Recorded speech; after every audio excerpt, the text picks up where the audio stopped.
So this is a rough one.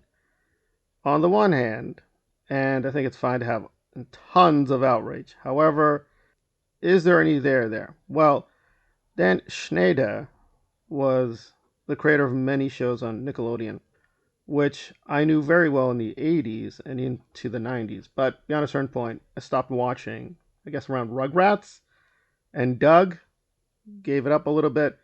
So with many of these charges and the personalities, I don't know, so I have to do more work. However, the basic broad picture seems to be this. On the one hand, he has been already subjected to an inquiry, and he's not guilty, perhaps, of any criminal charges. However, both actors and writers have brought up many legitimate issues, such as not paying them properly, yelling at them at inappropriate times, as well as having people do massages on him.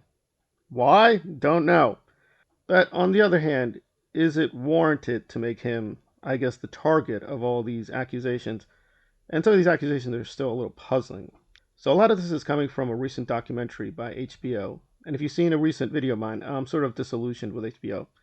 Even independent of some recent events. I mean, even going back a few years with the finale of Game of Thrones, they did a really questionable documentary there too, kind of whitewashing Benioff and Weiss. So their documentaries have over time seemingly declined. However, I'm going to give the new documentary a chance, and Dan Schneider, who was once an actor on Head of the Class, which I thought was an excellent show, has issued some apologies, and again, a lot of the actors are not accepting it. So it does seem pretty grim in terms of him either being a very, very toxic boss at the very best, and at the very worst, he enabled some pretty awful behavior.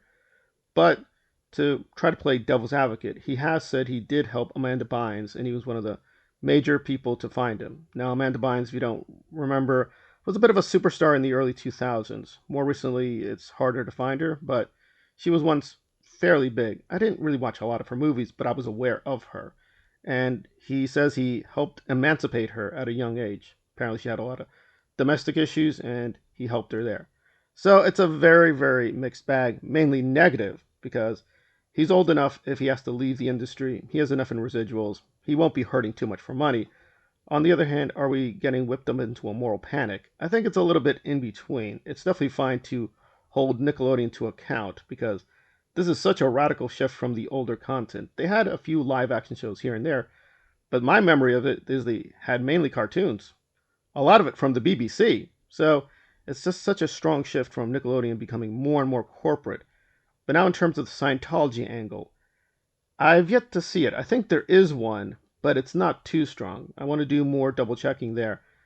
So, in terms of Scientology, there's no direct link, although you do have to notice an incredible parallel to the way he's acting and working is very much how the Church of Scientology does in terms of manipulating and brainwashing both preteens and teens. Again, even if it's no criminal activity per se, it is very questionable activities going on.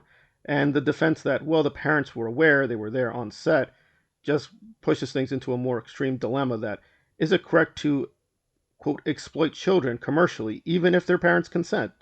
Even if the teenagers consent? Is that proper? Is there, we have to draw a line in the sand that exploitation of, quote, young people for commercial purposes beyond a certain point, even if it's a legitimate contract, is not something that should be allowed. It should be something you just don't do, even if legally you could do it. So it's just very many questions that are being raised. But at this point, Dan Schneider doesn't seem to be a criminal, but unfortunately, he is this part of this alarming trend in Hollywood of just having these very toxic workplaces that have been tolerated too long. Now are we going to go in the opposite direction and have a witch hunt? I don't know. This is not like Joss Whedon, where I have been very critical of Joss Whedon being very toxic. However, it was with mainly adults, good or bad, that Whedon had issues with. This is dealing, frankly, with teenagers. And here I think you want to hold people to a higher standard, and I think that's fair. But we'll have to wait and see as more details emerge, whether he's genuinely showing contrition or this is just part of a pattern of him faking an apology and moving on to exploiting other people.